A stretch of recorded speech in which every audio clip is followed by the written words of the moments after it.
Devotee, Alachua,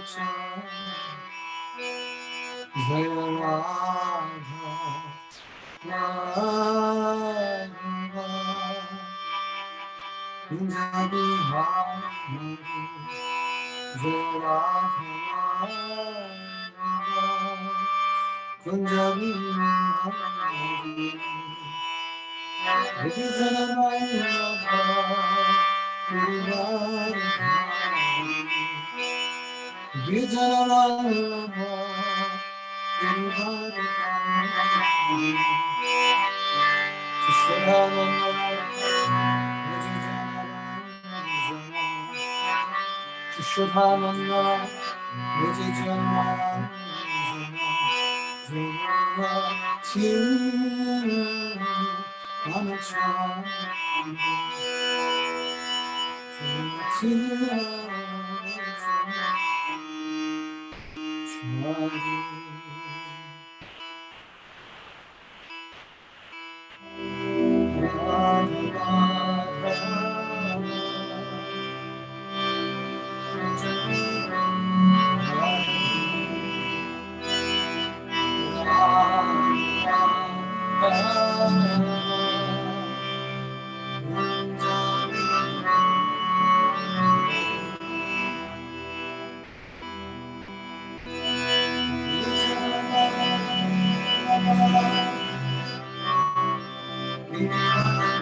Sri Radha Madhava ki jai, Sri Vrindavan Dham ki jai, Nitai Go Premanandi Hari Hari Bol. So I have to move all this. Give me one moment.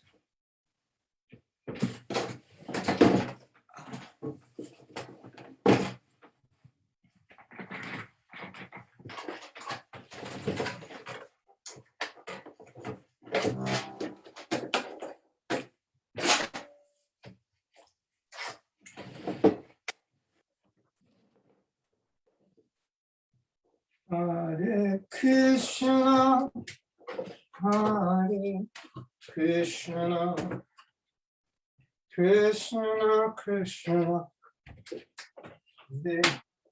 Hare Hare Rama, Hare Rama, Rama Rama, Hare Hare. So I'm going to begin reading. And as often, we find out by reading if we've already read it. One of us is going to remember. And I may not be the first one to remember. So now, I have a different setup. I need to find a place for my computer.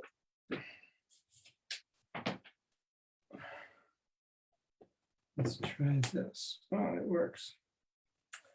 Hare Krishna. So,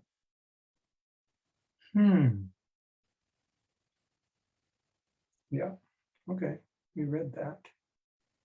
Actually, it was the last one. I thought we had more. And I got occupied doing something else. So let's read this again. It's a letter, December 14th, 1972. We can talk about, we didn't talk much about this. Your next question, after leaving this material realm, does the devotee remain forever with his spiritual master? The answer is yes. But I think you have got the mistaken idea in this connection. You speak of pure devotee, that he is a Shaktaveshavata, that we should obey him only. These things are the wrong idea. In other words, one of the devotees writing this letter was connected with one of Prabhupada's disciples, whom he thought was distinct from the other disciples. He thought this disciple was special. So Prabhupada's saying you have the wrong idea because you're thinking that he's a pure devotee, but none of my other disciples are pure devotees. If anyone thinks like that, that a pure devotee, any other thing he's saying is, you think he's a pure devotee, others are not, and only you should follow the pure devotee. And if my disciple is let's say a temple president and tells you what to do, you don't have to follow him because he's not a pure devotee. The Prabhupada is saying that's the wrong idea. If anyone thinks like that, that a pure devotee should be obeyed and no one else, that means he is a nonsense. That's Prabhupada's way of, we don't usually use that word in English to describe a person. You're a nonsense. We sometimes say what you're thinking is nonsense and what you're doing is nonsense, so you understand. We advise everyone to address one another as Prabhu. Prabhu means master. So how the master should be disobeyed. Others, they are also pure devotees. All of my disciples are pure devotees. Anyone sincerely serving the spiritual master is a pure devotee. It may be Siddhasarup, this devotee was following a devotee named Siddhasarup. So he was thinking that Siddhasarup is the pure devotee. Prabhupada's a pure devotee, Siddhasarup is a pure devotee. Others are not. So Prabhupada's saying it may be Siddhasarup or someone other than Siddhasarup, a non-Siddhasarup. This must be clearly stated. So Prabhupada says here, all my disciples are pure devotees. So we discuss what he means by that, because they're doing what he's asking them to do, and they're not making it up. So in that sense, they're pure devotees.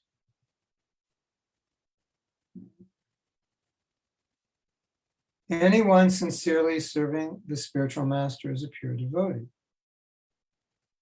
It may be Siddhasarup or Asiddhasarup. Now, this also has a pun.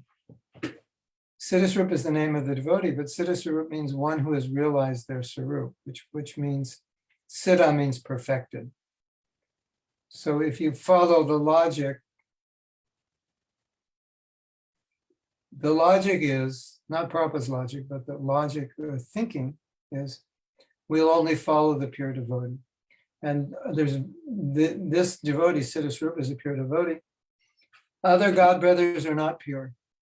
And Prabhupada's a pure devotee. So we'll follow Prabhupada and we'll follow Siddhasarup and we won't follow anyone else. So Prabhupada's saying, no, that's the wrong idea. All my disciples are pure devotees. And then he says, anyone sincerely serving the spiritual master is a pure devotee. It may be Siddhasarup or others. Siddhasarup. So he's saying, not just Siddhasarup, but others, but also if you use it as a pun, it means perfected. It can be the perfected ones, the ones who aren't perfected, because their perfection, it's not that they realize their relationship with Krishna, at least that is not the perfection Prabhupada is talking about, but they serve me purely. So then they're also Siddhasarup in a sense, perfect. But he's saying whether they're realized on that level or not. That's not the question. So it's kind of like a pun. Others, they are also pure devotees. All of my disciples are pure devotees. This must be very clearly stated. It is not only that your Siddha Swarup is a pure devotee and not others. Do not try to make a faction. So now here's something interesting, because as we discussed in previous classes, a lot of devotees, maybe not consciously, but have created some factions around someone who is supposed to be more special than everyone else. So we should all go to this person because this person is special. Forget everyone else.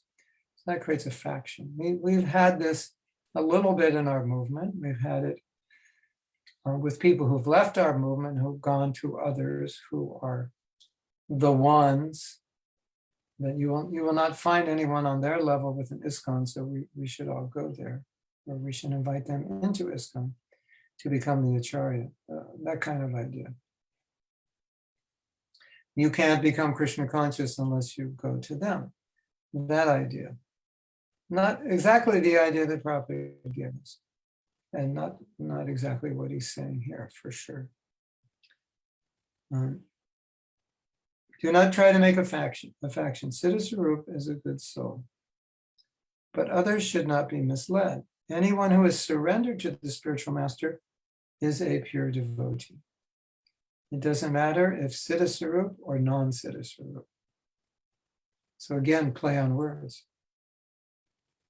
Doesn't matter if he's a perfected being or not perfected being, or you can take it as, doesn't matter if it's Siddha Swarup or others. Amongst ourselves, one should respect others as Prabhu, master. One another. As soon as we distinguish, here's a pure devotee, here is a non-pure devotee, that means I am a nonsense. So, Guru Maharaj, could you check your microphone because it looks like it's not connected? Okay, you're right. It's not even showing up. Hold on. There's trouble in paradise tonight. It is connected. Why it's not working is another thing. Hold on.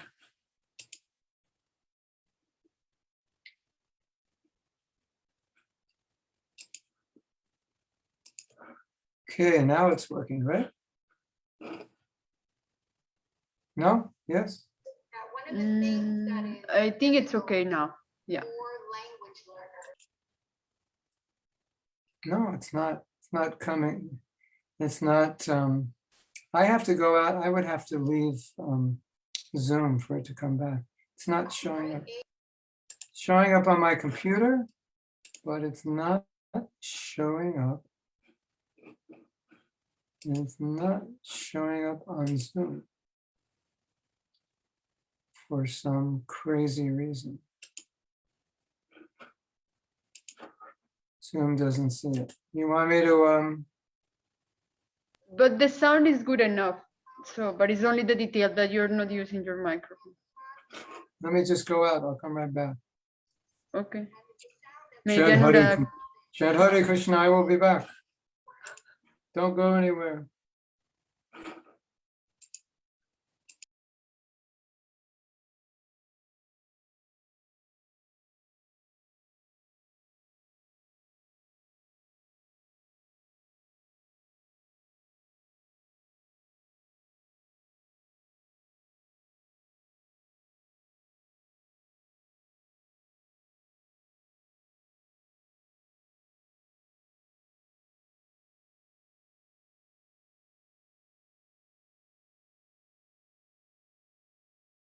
Hare Rama, Rama Rama, Hare Hare. How about now? Good? Bad? Perfect. No. Tanya says no, and Annapurna says yes. We have conflict here. I know it was Kali, but we can't agree on anything. Yeah. Now Tanya agrees. Okay. Okay. Now we agree. It sounds better. Hare Krishna. Okay, so I'll continue reading. As soon as we distinguish, here is a pure devotee, here is a non-pure devotee, that means I am a nonsense. So we've discussed a lot about how Prabhupada has broadly defined pure devotee. And so that anyone who's sincerely following him is considered a pure devotee. And now he's taking it up one notch. So we were really looking at it from our personal perspective, because I know a lot of devotees sometimes feel that they're not pure devotees. They feel like they're very, very fallen and very, very contaminated. And that can be discouraging and depressing. So we were trying to pick up your spirits and encourage you by reading the statements that Prabhupada made about how all my disciples are pure devotees if we're sincerely trying to serve. So you're actually thinking that you're a pure devotee or engaged in pure devotional service is more inspiring than thinking I'm bad, contaminated, dirty, dysfunctional, useless, etc. That's not a really good platform from which to be successful, is it? I mean, you can imagine a boxer going out to fight a match and he's walking on into the arena and he's saying, I'm useless, I'm stupid, I'll never win this, I lose everything, nobody loves me. You know, obviously not the right mentality to have to win a fight, right? That we're fighting with Maya, so it's also not a good mentality. So that was the purpose of doing this, to show how Prabhupada saw his disciples as pure devotees. But we were doing it for our own upliftment, so we can be encouraged even when we have it seemingly every reason to be discouraged. Isn't it? I mean, there's a lot of, you just examine your mind, as my mother used to say. When I did something she didn't like, she used to say, you should have your head examined, like there's something wrong with your head. But if you examine my head, you'll find all kinds of things wrong with it, and it'll be quite discouraging. So sometimes we examine our heads and we just get discouraged. So this class was meant to show that what's floating around our head is just residual stuff from other lifetimes. You don't really have to worry about it because you're a spirit soul, you're full of light. Prabhupada has classified you as a pure devotee despite your flaws. And we made the list of affirmations, which we can read again if you like. And that was the idea of this class. Now it's being turned around. So not only do we see ourselves with in a more positive way as spiritual beings who have divine qualities, but we see other people that way also, which is more of a challenge, right? So Prabhupada's saying, all my disciples are pure devotees. So, okay, if I serve Prabhupada purely, then I can be called a pure devotee, not to become proud, but at least not to become depressed, basically, thinking there's something wrong with me. I've been chanting Hare Krishna for 1 year and I still have thousands of problems. Well, and Prabhupada says you're a pure devotee. So that's encouraging in spite of my problems. But now Prabhupada's saying, let's see others that way, because we also see others with their 1,008 problems as well. Have you noticed others' problems? Have you ever noticed other people have problems? You've seen it? Sometimes, right? You notice. Yeah. Yeah. So we're trying to develop a mentality where we also see that, well, this devotee is engaged, in spite of his faults, he's engaged in pure devotional service. And you might think, but I see faults, so how can I see it's pure devotional service? Well, that's how Prabhupada saw it. So let's try to understand how he saw it. He saw it in the same way that he's describing, that we should see ourselves. And as I said many times, Prabhupada was different is different, obviously different from us, but he was different in the way he saw us than from the way we see one another. I think one of the big differences, and I think this is extremely important for ourselves also. You remember one of the classes I said, we should see people in terms of their potential, not as they are. And we should also see ourselves that way. That's exactly how Prabhupada saw. So if Prabhupada's saying Annapurna, you're a pure devotee, he's seeing, oh, Annapurna is sincere, so she's on the path. So she's, number one, engaged in pure devotional service, but because she's on the path and sincere, she will become a pure devotee in this most strict sense. That's what he saw. If you open your eyes a little bit to what Prabhupada said, you will see hundreds, if not thousands, if not 10,000 times. He said, do this process, you'll become Krishna conscious and go back to Godhead. He said that, didn't he? Like over and over and over again. We hear it and we think, I don't know about that. Just this morning, Prabhupada said, just chant Hare Krishna, you'll be liberated and you'll get love of God. And it's like, really? It's been 50 years, I'm still waiting. So sometimes we'll hear those statements that Prabhupada makes. I think, really? I don't know about that. When's it going to happen? I've been waiting. But Prabhupada looks at it differently. He knows, he has 100% faith. He sees, he experiences that the process works. For him, 50 years is nothing. It's just a second. So when he says it's going to work, this lifetime, another lifetime, but he knows it's going to work. So he can see us as sincere devotees in the process who are becoming pure devotees in the broad sense and pure devotees in the strict sense. So he knows it's going to work. So he sees us that way. And when we see a devotee in the present, that's when we criticize, isn't it?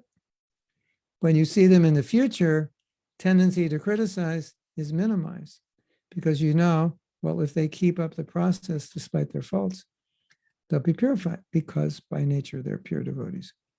So that's one point. Maybe a more salient point, more essential or important, is Prabhupada saying we should call one another Prabhu and don't just think this Prabhu is a pure devotee. This other one is like, he's okay. And that one over there, forget him. He's nonsense. No, we're not supposed to think that way, even though analytically, by analytical criterion, objective criterion, you could say, well, this one's very advanced and this one isn't. We don't want to be blind to those realities because in order to associate with devotees, we need to find more advanced devotees, right? So Prabhupada's not talking about that classification. That classification is necessary to make. It's necessary to make when you preach, to know who to preach to and who not to preach to, who to associate with, who to avoid, who's good association, who isn't.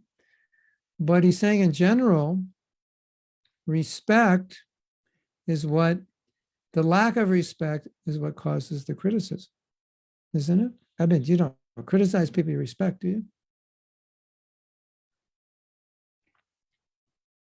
I mean, you might actually when you're angry, but I'm talking about when you're normal. When you're angry, you'll like criticize everybody, right? Your own mother, father, whoever, husband, wife. But the point Prabhupada is making is that spiritual vision is, even if objectively there is evidence that I could criticize this person, because we maintain a mood of respect, we don't, because we're focused on, this is a Prabhu. He or she, well, in India, Prabhu is generally a masculine word, but in the West, sometimes we refer to women as Prabhu. In India, it doesn't. It would be like referring to a woman as Mr. Devotee. So Prabhu, Mataji, same idea. So Prabhupada's saying that if we want to be Krishna conscious, we have to develop a mood of respect. And what's interesting is that we know that it's difficult to always respect devotees, especially when we see some fault, right? But when we talk about respect, we're not just talking about respecting devotees, we're talking about respecting non-devotees. You know, those non-devotees, you know, the ones who eat meat, you know, and drink and smoke, you know them? You've seen them out there? Yeah, those. You're supposed to respect them. Me respect? Why should I respect them? They're just animals. It says right here in the Bhagavatam, they're just living like animals. Me respect them? Are you kidding me? An exalted pure devotee like me, they don't deserve my respect. That's exactly what it means. They do. And I guess you know where I'm going with this. Let's go to the next species down and go down through all the species, and we're meant to respect them, right? What is respect them? At least we respect their right to live out their karma. We respect them as spiritual beings, part and parcel of Krishna. And we may be in a better position materially, or we may have some material qualification, but they're Krishna's parts and parcels. We respect their right to live, their right to exist. We said, I don't know if you were in the last class. I don't know if you heard this story, but Jagannath Das Babaji got all his money, told his servant, buy sweets, take all my money and buy sweets. And then the servant brought the sweets back and he said, now give these sweets to all the dogs in Vrindavan. So he had a vision that these are all residents of the Dham. That's an interesting vision, right? So when someone becomes Krishna conscious, as we have read, that they don't distinguish. And I think it's hard for us because there is a difference between an ant and a human being, isn't it? You've noticed the difference, yeah, a little bit. Have you ever stepped on an ant thinking, it's just an ant, what's the big deal, right? Yeah. You know, sometimes, get rid of, a mosquito. Well, if they're biting, you can actually kill them if they're biting, especially if they're carrying disease. But generally, devotees try to avoid it because they don't just think it's just an ant. So we read these things. We don't have much realization. How much realization do you have that there's no difference between an ant and a human being? Or let me ask it another way. Do you think you're better than an ant? Have you ever thought in your life, did the thought ever occur to you that actually you're better than an ant? Probably, right? You must have thought it at least once, right? Of course, we're just joking. We think it constantly, right? I'm better than an ant. I'm better than the blade of grass. I'm better than the dog. I'm better than the cow. I'm better than my neighbor because my neighbor, he eats meat and I don't. And that neighbor on the other side doesn't eat meat, but he drinks beer. So I'm better than him also. And I chant Hare Krishna and they don't, so I'm better than all, So that's what Prabhupada's addressing, not just respect of devotees, but it carries over. And so Prabhupada's saying, a devotee respects everyone. So here, in this letter, we have a problem. What's the problem? The problem is the devotee can't even respect other devotees. What to speak of everyone else? He's having trouble respecting other devotees. And he's making a faction. Okay, you guys are nonsense. And our Siddha Sarup, he's a pure devotee, and the rest of you, forget it. This is not the first time this has happened in ISKCON, believe me.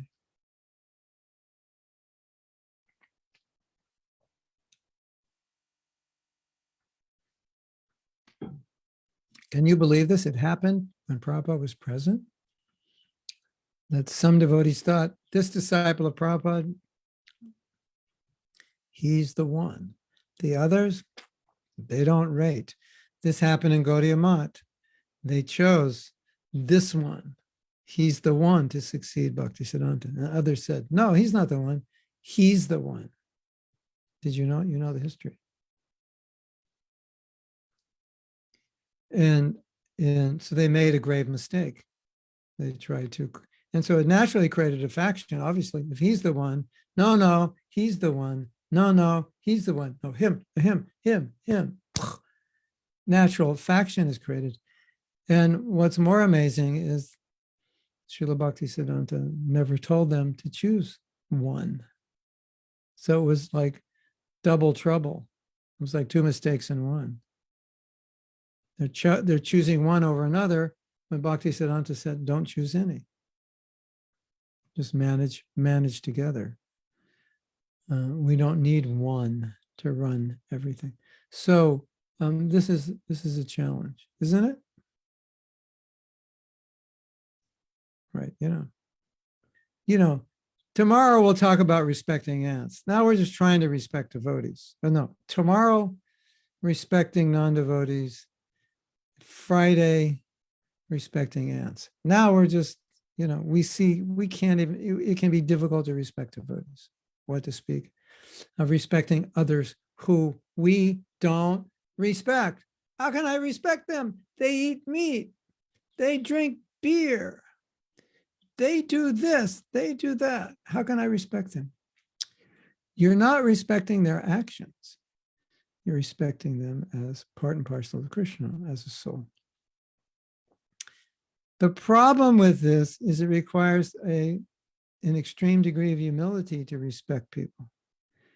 And the problem with that is most of us didn't take birth with high doses of humility. We had high doses of ego, isn't it?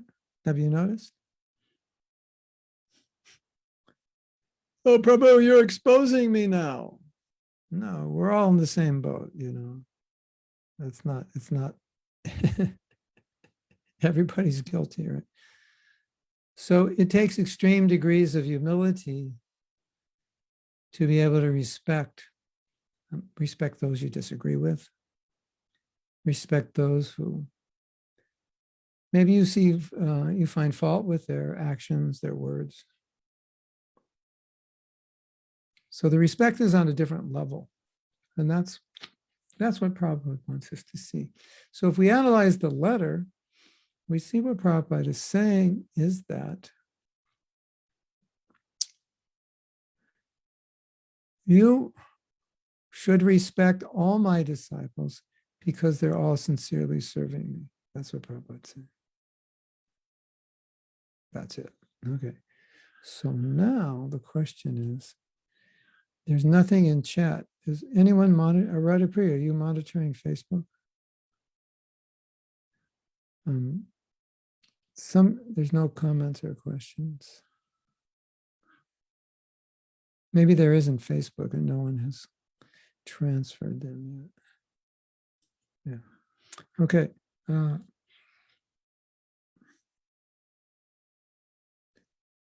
now then Prabhupada says something which is pretty heavy. It says, if you think this disciple is a pure devotee, this disciple isn't, you know what that means? Doesn't mean you're intelligent. Doesn't mean you have high powers of discrimination. Doesn't mean you're insightful. Doesn't mean you have the vision to see what others can't see. It means you are a nonsense. That's what it means. All right. Quote unquote. Right. So this is good to remember when here's a great devotee, here's a rascal devotee. Is there such thing as a rascal devotee? Not really. Either rascals don't become devotees, technically speaking. So, but you understand the point Prabhupada's making, that if you are making a distinction, this devotee is pure devotee, the others are nonsense, then you're a nonsense. Interesting point, isn't it? Why you only want to be in the spiritual sky with Siddha Sarup? Why not all? oh no, I hope you don't I hope when I get back to Godhead, so-and-so Prabhu isn't there. Because if he is, I don't know if I want to go there. That's what Prabhupada's alluding to, that idea. I don't like this devotee. Well, what if he goes back to Godhead? Then what are you going to do? You're going to, as soon as he comes up, you're going to leave again? Oh no, so-and-so Prabhu's here. I'm leaving.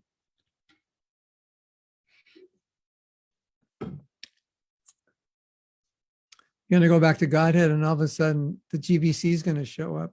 They're all going to go back to Godhead too. Oh no, the GBC is here. Get me out of here. No. Why you only want to be in the spiritual sky with Siddha Sarup? Why not all? If Siddha Sarup can go, why not everyone? Siddha Sarup will go. You will go. Shamar Sundar will go. All others will go. We'll have another ISKCON there. Which some devotees joked, well, there's another ISKCON up there. I think, I don't know if I want to go. No, that's a joke. Till ISKCON sorts out some of its problems, we think, oh, if there's an ISKCON up there, that means there are going to be problems up there also. And then Prabhupada tells a joke. There's a man named Mr. Nair who was trying to cheat us in every way possible out of getting the temple in Juhu. So Prabhupada ends this. Well, I'll read the full sentence. Siddha Sarup will go. Shamasundar will go. All others will go. We will have another ISKCON there. Of course, Mr. Nair must stay. Mr. Nair is not going because he did too many offenses. Maybe he'll go later, but not now. So,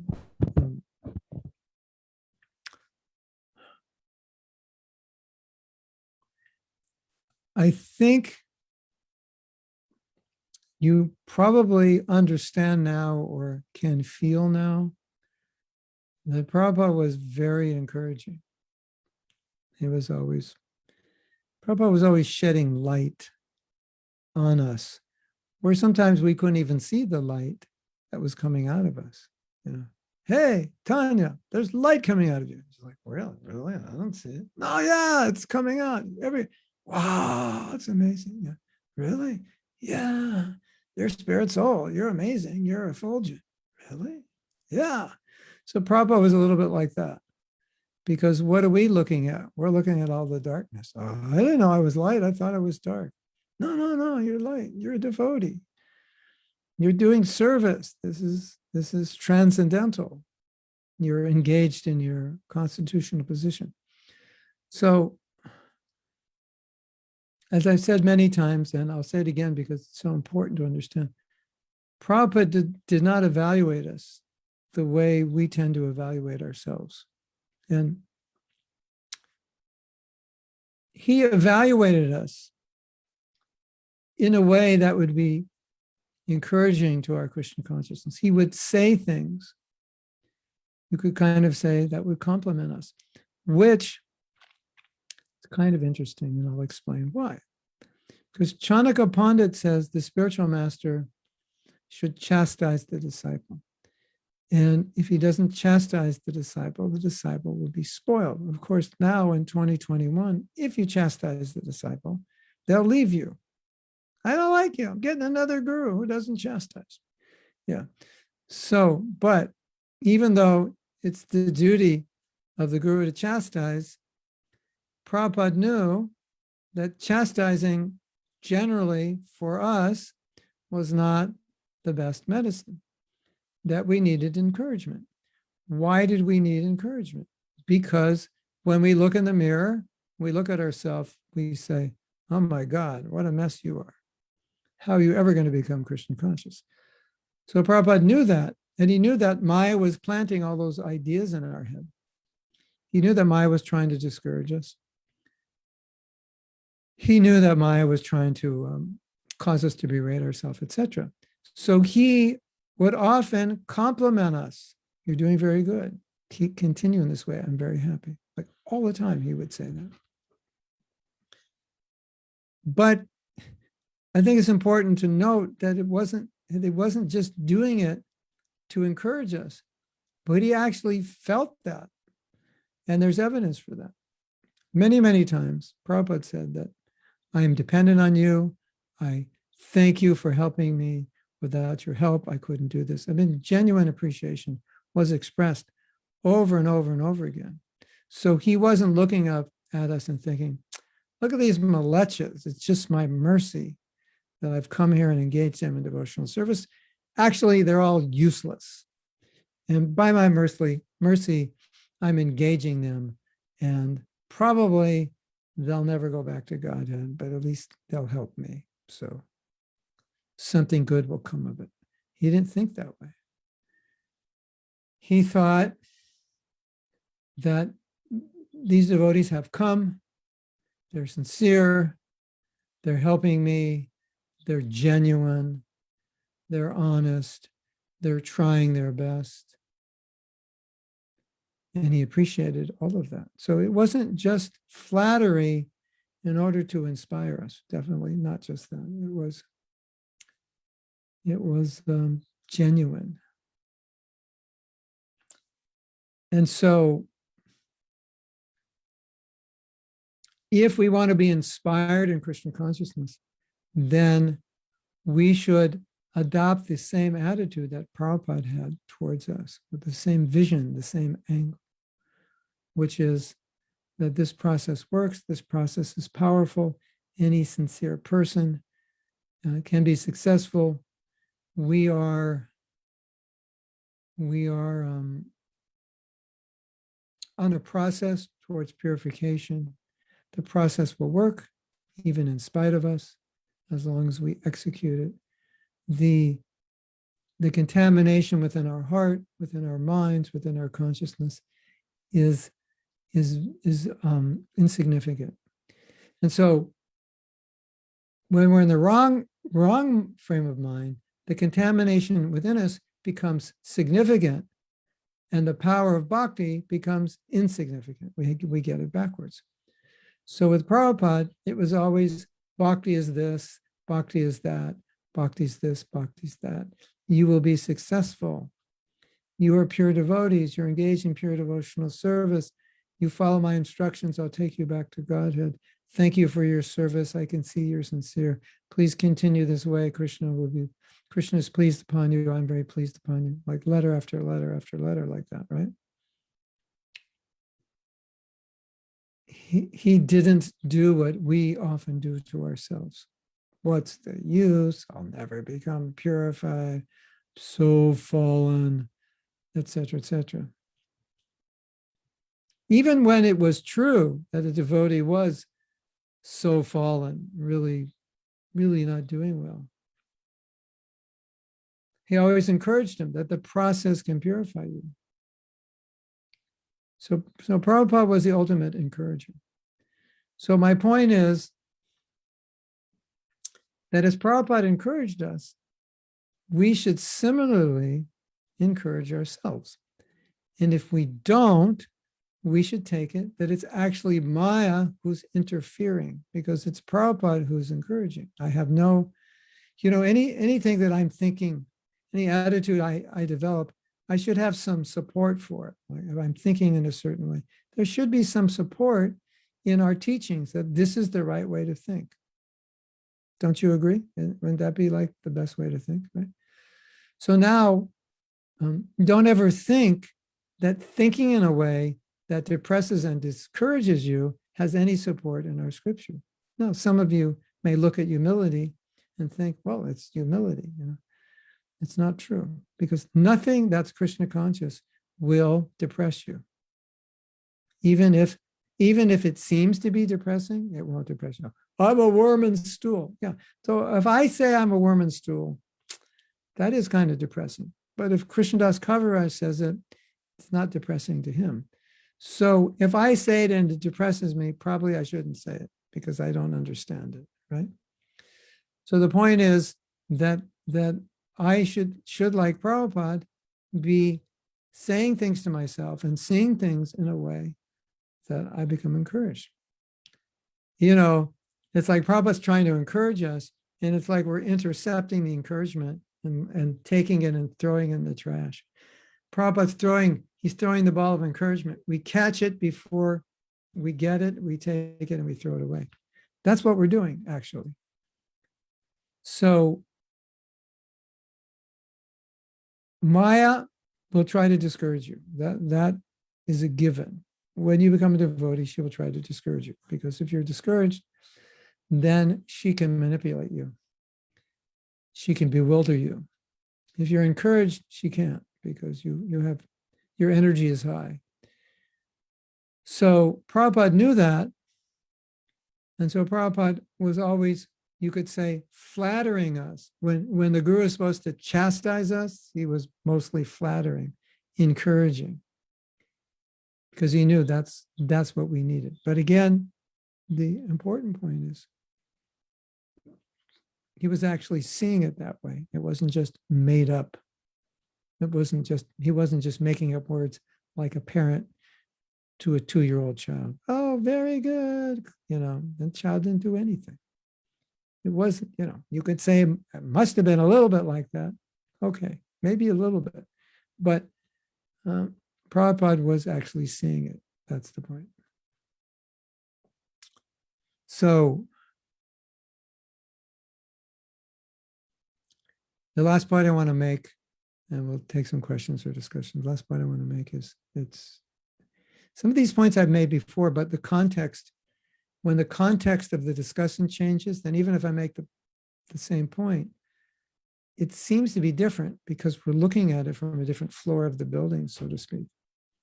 So never, never, never, never, never should we be thinking in a way that's going to discourage us, even if we have all the evidence to be discouraged. And we all have evidence. I mean, if you want evidence to be discouraged, there's no shortage of evidence. But if you want evidence to be encouraged, there's no shortage of evidence also. So obviously it's better to be encouraged than discouraged, right? So why look for evidence to be discouraged when there's plenty of evidence to be encouraged? Why look for evidence to be discouraged when Prabhupada didn't, right? And I think we can even go so far to say, in Prabhupada's mind, there really wasn't evidence to be discouraged, because you have the holy name. You have the Bhagavatam, you have Sangha, you have Prasadam, you have the deities, you have service. So in light of all of that will overcome any negativity that we're facing. So in that sense, even in spite of the negativity, there's nothing to be discouraged about, right? It's like you start a business, it's not making money yet, but everything is set up to make money, and it's going to be successful. So even though it's not making money, you're encouraged, because well, it's just, we're a few years away. This thing is going to take off, and we're going to be very successful. So, that's how Prabhupada saw Krishna consciousness. He saw us. It's going to take off. You just keep doing this. This is going to take off. It's going to work. And that was what he focused on. And that's why he was encouraged. Otherwise, just as we could become discouraged, you would think maybe he would become discouraged, because he'd look at us and think, oh yeah, so many bad qualities. How will they ever be Krishna conscious? Like if Prabhupada thought about us like we think about ourselves, he would have given up on us, right? So that just proves he didn't think that way. And that's why he traveled the world, to encourage us, push us, because he had confidence that we could do it. So the point I'm making here is,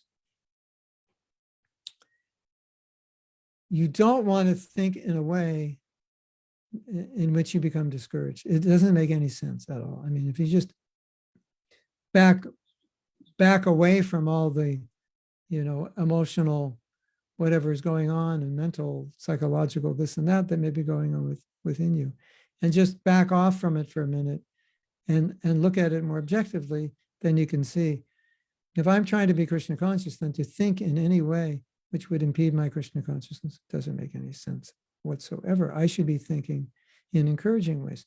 And so that I think that's obvious. And then, so the next thing is, well, how can I do that? What are the thoughts that are encouraging? That's what we need to discover. And that's what we need to focus on. And that's one of the things we're talking about in this class, like I'm a pure devotee. That's pretty encouraging. I'm Krishna conscious by nature. I'm blissful by nature. I'm eternal by nature. I'm full of knowledge by nature. I have divine qualities. It's my nature. That's all pretty encouraging, isn't it? I have the holy name. It's so rare. It's so valuable, so precious. He can give me love of Krishna. That's encouraging. I have the association of devotees. That's encouraging. So sometimes it seems awkward when, in spite of all these encouraging things, we would be discouraged. Do you agree? You know, it's like I give you a feast, and it's like an amazing feast, and you're thinking, but what are we going to have tomorrow? You know, I know this is good, but what about tomorrow? And everyone looks at you and like, what is wrong with you? Why are you worried about tomorrow? Just take the feast and relish it. So sometimes our life is like that. We're surrounded by a feast and we're meditating on something negative, isn't it? Have you ever done that before? Okay. So if you stand back objectively, you think, well, that doesn't make any sense, right? And what makes sense to me is that you want to put yourself in the optimal position to be successful at whatever you do, right? Isn't it? So Krishna consciousness is no different. So I always think, well, what is the optimal way to think, the optimal attitude to have, the optimal way to interact with devotees, the optimal way to see problems, the optimal way to see my own problems. I always think the optimal way, which means how can I see it in a way which either I become encouraged or at least I neutralize any potential discouragement. So it's neither, it may not be good or bad, but if I didn't neutralize it, it would be really bad. Okay, you know, there's so many problems in the world. How can I deal with that so I don't become discouraged? There's problems in our movement. How can I deal with that so I don't become discouraged? There's problems in my own heart. How can I deal with that so I don't become discouraged? So I always look for ways to be encouraged. I've always done that from the day I joined. It was just like I'm programmed like that.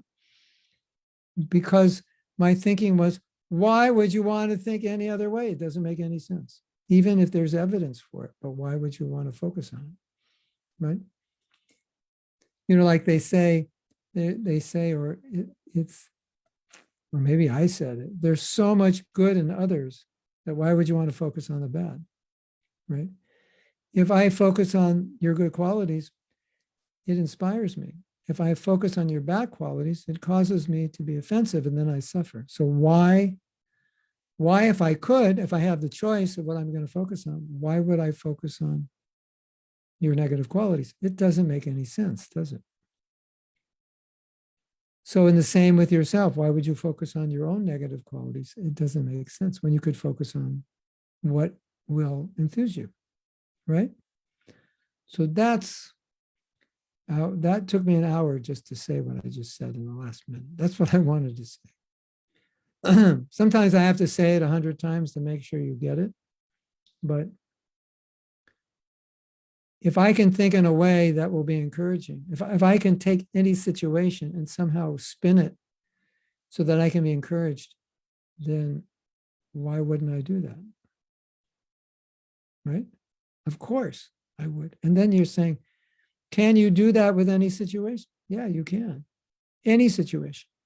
Any situation. I was listening to my godbrother last night, and he was being asked a question about difficulty. And he had this beautiful vision. And I know for some of you, it may sound like it's insensitive, and he didn't mean to be insensitive. It was really genuinely the way he sees it. And his vision was everything is happening for a reason to help you. Everything. And if you just see it that way, and you see that this is just necessary to go through on your path to purification, and if you can accept it that way, at the time it may not make sense. It may not feel like that, but if you understand that it is, then you can accept everything as Krishna's mercy, everything as good, and therefore even the worst situation then becomes just a means of, you could say, appreciating Krishna's arrangement for you. And at the end of your life, you'll know that. You'll have confirmation of that. Right now, you might say, I don't know. At the end of your life, and you look back and you say, yes, I was foolish and I was thinking in a foolish way, and Krishna had to show me, and he did show me by creating a problem for me because of my foolish thinking. And now I understand that was the wrong thinking. And that was the only way I could have understood it. So you may not understand it now, but at least in theory, you can understand it, so that whatever is happening, you can try to make the best of it so it helps you. So that's the message I'm trying to convey, that why would you ever want to think about something that is not going to help you? Why would you ever want to think in a way that will work against you? Lately, there's lots of discussions about the different political problems, ecological problem. It's always there. It's always a discussion now. The COVID is in the forefront. Black Lives Matter, maybe 4 months ago, was in the forefront. These are issues, no doubt, we have to take into consideration. But some of us get very absorbed in these issues, and we're more absorbed in these issues in hearing and chanting about to vax or not to vax, and the next level of COVID and this political situation or economic situation. We can get too absorbed in it, right? Isn't it? And it can kind of start to overtake us. And so if we are set to think, how can I mold my thinking, my speaking, my life in a way that everything helps? We would have thresholds in different areas of our life where we just don't step beyond, because we know once I step beyond it, it starts to degrade my consciousness, or it zaps my enthusiasm. Have you ever done something and you felt drained spiritually? Like someone just took a vacuum cleaner to your heart and sucked out like the last month of japa or something? It's just like, I feel like spiritually, in my spiritual bank account, I'm in debt right now. Have you ever done something that made you feel that way? Watch some crazy movie, and after in the movie, like, why did I watch that? I feel like, wow. So if we adopt the right mood, then we're always sensitive to not only be thinking in proper ways, but whatever we surround ourselves with, it should be positive, or it should be, if it's not positive, it should be transformed into something positive. And I'll sum up this by saying, I don't think we have to do that really ultimately with self-esteem, self-image, because as I said, Prabhupada was the ultimate encourager, and everything in bhakti is encouraging. It's all blissful. It's all transcendental. It's all amazing and wonderful. So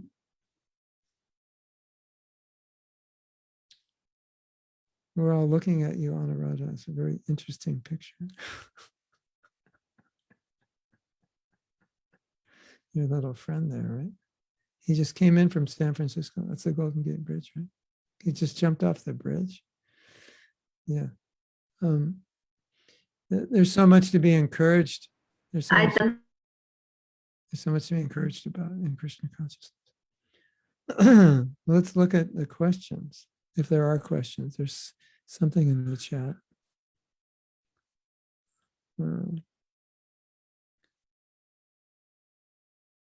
How to see good in others and not their faults. I think I covered that, right? Well, the point is, you can't not see someone's faults, because if it's a fault, well, I guess if you're more advanced, you wouldn't see it. But for us now, it's really, what do you focus on? All right. So Everyone has good qualities and everyone has faults, like everybody.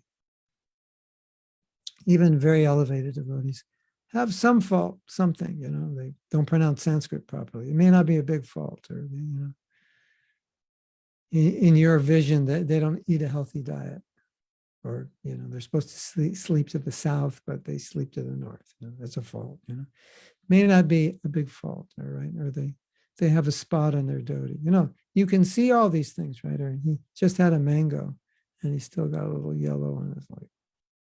Kind of looks a bit like a slob, kind of, little mango spot on his kurta, a little, like, look at that devotee, he's a slob. He doesn't clean himself properly. So it's not that you're not going to see the spot, and it's not that you're going to not see the turmeric stain on his lip, and the turmeric stain on his kurta. You will see it.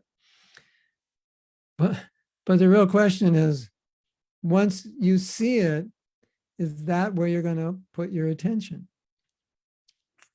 And all I can say to you is, if that's where you put your attention, as my mother used to say, you need to get your head examined. Something is wrong with you. Definitely. I'm just saying that so you repeat what I said to yourself. I'm like, look at that devotee. He thinks he's advanced. He's got turmeric on his cheek. What a slob. And he's got a turmeric spot on his kurta. I could just imagine his room must look like a disaster zone. It's probably hasn't washed his socks in like 3 months. And your mind's just going, zzz. And you're supposed to stop when that happens and say to yourself, what is wrong with me? That right now, this is what I'm focusing on. What is wrong with me? Now, here's the trick. Maya, as we know, Maya is very subtle. So here's the trick. Maya will not let you think anything's wrong with you. Maya will just let you think everything's wrong with him. Right? What kind of devotee is so stupid they can't even look in the mirror and see the turmeric all over their face? And now they go out in public. And what are people going to think of devotees? They're just going to think we're just a bunch of idiots, slobs, can't even take care of herself. And your mind is going, oh. And you write a whole book about the turmeric, right? Is there something wrong with this devotee, or is there something wrong with you? I think the answer is obvious, right? So the answer to the question is, how can I not see their faults? You're going to see them. It's just, what do you do when you see them? Where does your mind go when you see them? How many seconds do you, right? Okay, how many seconds do you focus on? Let me rephrase this question. I will play the part of a brahmachari.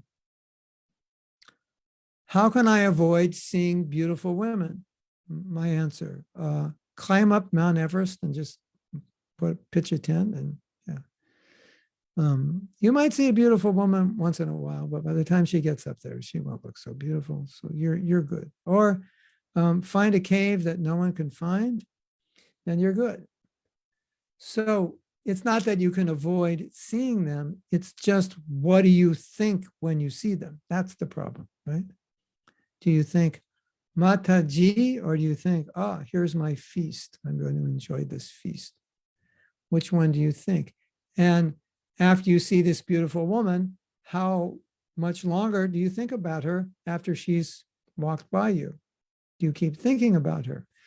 She's so beautiful. It's not fair. They shouldn't dress that way. Don't they know there's brahmacharis on the street? We're just trying to be Krishna. Now look at how they dress, so sexy. And so she's been gone for 4 hours, and in your mind, you're going, this is wrong. That's Kali Yuga. Women dress this way. It's so disturbing. I'm so agitated. Yeah. Okay, whose fault is it? Yours or hers? This is the classic argument when a woman is raped and the guy says, well, just see how she dressed. What does she expect? You know that argument, ladies? You've heard that before? Yeah. Okay. There is some truth to it, but ultimately it's his fault. No matter how she dresses, it's his fault, right? So if your mind is going that way about somebody's faults, you have to really reflect. It's like, why am I focused on this fault? Why am I doing this, right? Why can I not see the good in them? So the other answer to your question is, how can I not see the faults, see the good? But you still will see the fault, you just don't worry about it. Everybody's got faults, don't worry about it. See the good. That's the instruction. Respect. We should respect everyone. If I respect everyone, that means I'll see the good in everyone, right? That's what it means. If I don't respect them, then I'm finding their faults. That's how I disrespect someone, by fault finding. That's number one way of disrespect, isn't it? There's one devotee who his service is to criticize. That's all he does. I've never heard him say anything nice about any devotee. Maybe he said something nice about devotees who like him. Or he said something nice about the devotees who hate the same devotees he hates. But other than that, his service is to tell you everything bad about every leader in ISKCON, especially those who became gurus. So there's a problem, which is obvious. It's an obvious problem, right? A need to find fault. When we are instructed, Trinadapi Sunichina, Tororapi Sahishna, Amanina Manadena, Kirtaniya Shadahari, respect everyone, not want any respect for yourself. So that's what we're trying to practice. So the answer to your question is practice humility. And if you practice humility, you'll respect everyone. How will you respect them? Here's a devotee. Panchakapa Tarubhyascha. The faults, what does Shastra say? The faults are like a little pockmark on the moon, a little spot on the moon. That's all. Like, here's a devotee, he's got turmeric on his face. That turmeric is like a little spot on the moon of his effulgent devotional service. The attitude we are meant to cultivate is that when we see another devotee doing service, whatever little service they do, we appreciate it. Oh, nice devotee. Look how nicely they're washing the plates for the deities. Look how nicely they're cleaning the temple. Look how sincere they are about book distribution, like that. Now, the next question is, but Prabhu, if I do that, it just increases my low self-esteem. When I see the good in others, it makes me feel bad. Yeah, all right. Yeah, so now we have a problem here, that you're doing the right thing, but it's having a bad reaction because it's the wrong way of approaching it. When you can genuinely appreciate the success of another and be happy for their success, then you are healthy. You're a healthy person. If you can't appreciate the success of another person, if it upsets you that another person is successful, you're not healthy. It's just, you have to work on that. So I would just suggest, try to be healthy. Try to be happy. See if you can be happy about other success. You go out on book distribution, you do 2 books, they do 200. That's amazing. I'm so happy. I hate that devotee. 200 books, right? What about the 200 conditioned souls that got the book? Who cares about them? Let them go to hell. I only did 2 books. Like, what kind of crazy way of thinking is that, right? That's amazing, Prabhu. 200 people. That's so good. You distributed 200 Prabhupada's Gitas. He's so happy with you. So if Prabhupada's happy with that person and I'm not, that's a problem, obviously, isn't it? Of course it's a problem. So meditate on figuring out or allowing yourself, you don't even have to figure it out, just allow yourself to be happy with others' success. This is one of the best therapies you can do, not only immediate therapy, but it's empowering. Because once you can get yourself to be happy about the success of others, you know what's going to happen to you? You're going to be very, very happy and you're going to be very, very successful. Did you know that? And if you can't be happy about the success of another, they're going to be quite miserable. And it's going to minimize your own success. And you're gonna try to be successful to outdo that person. That's not a good motive to serve Krishna. When you are just happy to serve with whatever Krishna sends, success or not, you know what's going to happen? He'll send more success. And if you always take it humbly, without trying to put anyone down or show anybody that you're better, he'll send you more success. And if you want to show off, he'll say, why should I make you successful? You just want to show off. You just want to prove you're better than another person. So don't let your own personal issues get in the way of pleasing Krishna, because Krishna likes devotees who are humble. Krishna likes devotees who are non-envious, right? So if we're letting some kind of unhealthy psychology get in the way, it's unfortunate, because we could be pleasing Krishna by supporting another devotee, right? You won't lose by supporting someone else's success, believe me. You'll never lose. But by pulling them down, you will lose. And when we criticize, we pull them down, isn't it? Okay. Pi, I have a question. How do you pronounce your name? Is it Pi or is it P? We're going to finally find out. I've been thinking about I do pronounce it P. P. Yeah, P. P. Okay, thank you. P. Now we know. That's also a common word in Chinese. P. Okay. So P says, but isn't the reason why people feel the need to create tribes and the ones and look down on the others that they in the first room are looking down at themselves? That could be, often is, and don't believe in their own worth? Could be, yeah. I think there are many reasons. That's one big one. Is the main way to teach us how to respect each other to first learn respect and love ourselves? Generally, yes. It doesn't work if we don't respect ourselves. Working as a coach, I have found that the stronger and better self-confidence, the more respectful and tolerant people seem to be in their relationships with others. Yeah. Obviously, when you're more self-forgiving, you're more self-tolerant, more tolerant of your own faults. You tend to be more tolerant of other people's faults. I know in my case, I can testify to this, because a lot of times younger devotees have struggles and they're embarrassed, or they feel ashamed sometimes to admit it. They don't want to tell me. And I always tell them that whatever you're going through, I went through. I don't expect you not to go through it. But I've learned to just ride the waves. This is what sometimes you have to go through. And I've learned to ride the waves and just, be more self-accepting. So definitely my tolerance for others' faults is because I've learned to tolerate my own. So she's saying, am I right? So this is one major reason. Of course, there can be other reasons. I wrote a paper of like 30 reasons why I have seen people find fault, but this is foundational. Am I right? And how do we, in that case, support people to be kinder to themselves?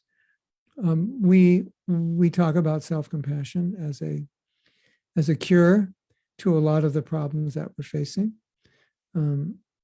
As you rightly pointed out, self-compassion would manifest in not being self-critical, right? Because naturally, we don't criticize those who we're trying to show compassion to. Those are opposites. So, and what does self-compassion look like? Well, it looks like an acknowledgement that I made a mistake, and that it's not okay to make mistakes, but I'm still okay because I don't have to make the same mistake anymore. I can learn from it. I'm only human. I have to be tolerant with myself. I have to be patient with myself. I'm a work in progress. As they say, progress, not perfection. Perfection is something that will come later. If you're looking for perfection now, you've set yourself up for failure. And you've set yourself up for a really difficult life. So perfection is the end result, prayojana. Now we're in abhideya. We're on the road now. So you ever been on the road and you get impatient? Go, oh, it's so long. I want to get there. I've got ants in my pants. I got to jump out of the car. I'm going to go crazy. I'm going to scream. What's the point? You still have 3 hours to drive. And everyone says, just relax. It's 3 hours. Just like, it'll take you. We're going to have to sit in the car for 3 hours. Like, why are you going crazy? It's the same thing. We're on the road to perfection. So why sit there on the road? There's nice scenery. Just enjoy the ride. Right? Yeah, it's bhakti. All right, you're not a pure devotee. So what? Prasadam tastes good. Enjoy it. Kirtan's ecstatic. Enjoy it. Association is ecstatic. Enjoy it. So what? You're not a pure devotee. We're going to get there. You're on the path. You're making progress. Right? Isn't that obvious? The problem is, it may be obvious, but we don't all do it. So please don't get obsessed with perfection. So it's a good point you made, P. And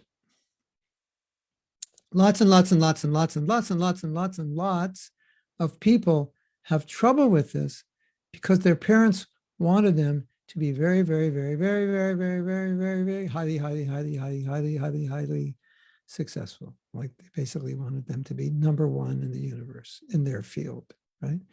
Number one in school, get the best job, get the best house. You can do better. I know you can do better. And so for many people, it instilled this idea of you have to be number one. And the whole problem is when you come to bhakti, okay, that's okay, be a good devotee, but you can't just be a good devotee just because you know the process and you're chanting. It takes time, right?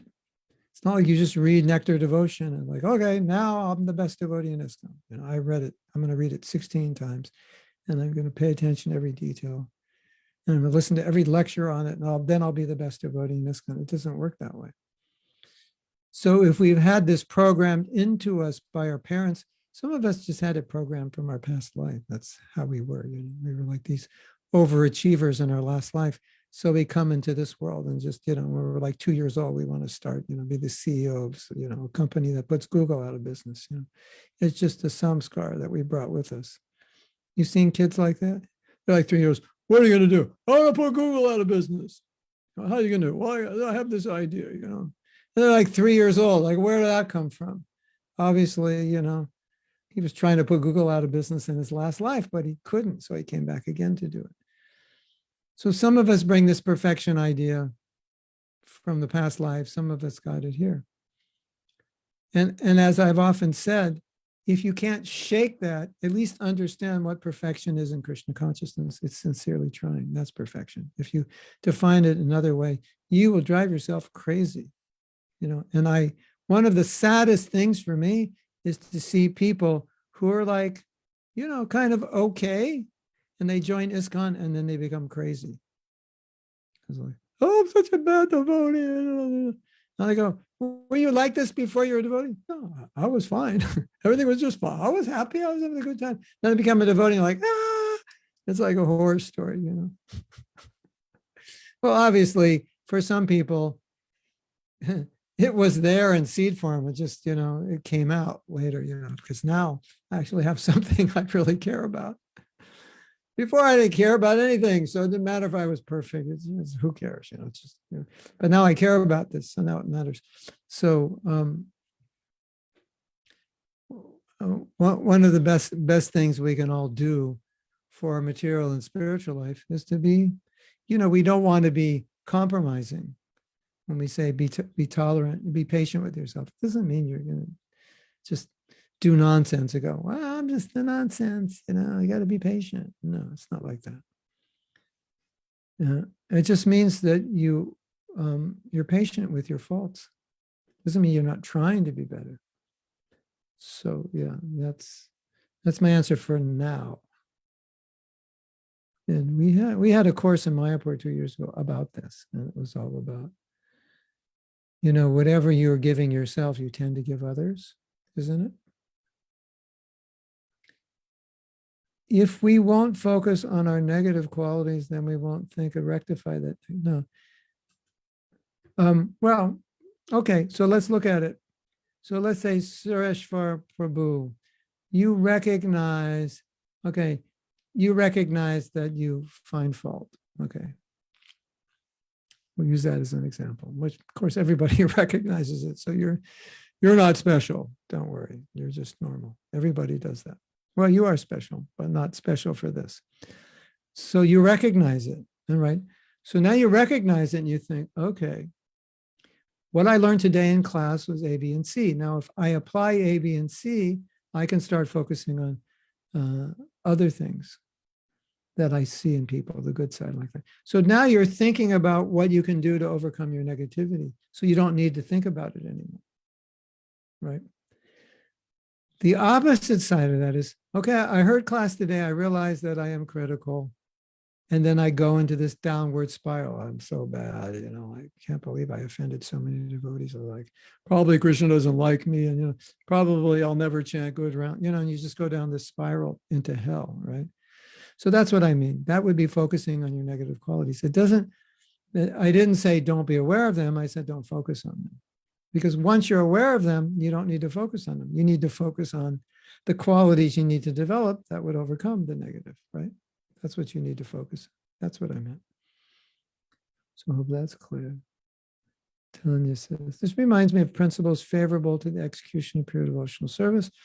In the Upadeshamrita by Rupa Goswami, he says we should be enthusiastic, endeavor with confidence, be patient. And if we accept what's favorable to the execution of pure devotion, it's actually surrender. Exactly. She summed it up right there. Do what's favorable. If it's not favorable, why would you ever want to do it? It makes no sense, right? And John says, I had a client once who was very difficult and scary. Probably more than once, I imagine. He had big trauma history. I was afraid, but one day I saw him pick up a hanky for an old lady. I told him, Brian, I see something good in you. He cursed and left. Then 3 weeks later, he came back and stayed with me for 8 years until he died. He had a decent life. So I think John is saying, if you point out the good, it can change somebody's life. He taught me a lot. It's so good to hear about Prabhupada way of seeing us. Yeah, well, this is good. I'm glad you brought it up because now, we were talking about how we treat ourselves. You treat other people, you catch people doing the 1 minute manager, you catch people doing something good, the 1 minute bhakta. Oh, Prabhu, that prasadam you cooked today. Oh my Govinda, that was amazing. I never had prasadam that good. You are such a good cook. Thank you. And I could taste the bhakti. I could feel the bhakti. Thank you, thank you, thank you. And that devotee, he's just going through his day thinking, I'm useless, wretch, rotten, doing nothing. My life is wasting away. And that one thing you say could change his whole life. Right? Possible. We have the Srimad Bhagavatam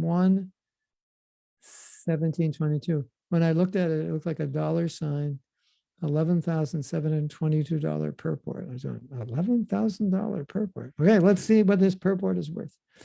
A devotee's conclusion is that no one is directly responsible for being a benefactor or mischief monger without the sanction of the Lord. Therefore, does not consider anyone to be directly responsible for such action. Yeah, so you can't spend the rest of your life blaming somebody. Okay.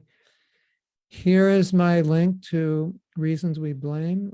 It's like 30 odd reasons. I forget how many that I've realized just in myself and dealing with others. Okay. So we have come to the end of the class and we need Radha Priya.